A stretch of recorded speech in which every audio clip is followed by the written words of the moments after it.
Hello viewers, in this video I'll show you how to fix Instagram couldn't load post problem in Instagram.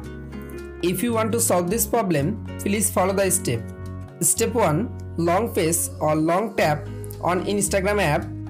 Go to apps info. Click on storage. Again click on clear data. Tap on clear cache data. Step 2.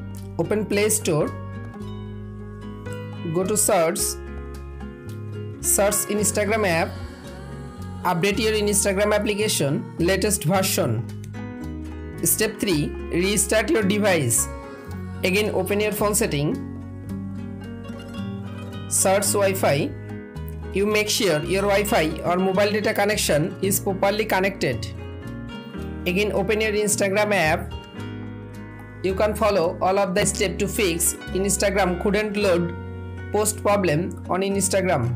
If this video helpful for you, please subscribe our channel and like this video.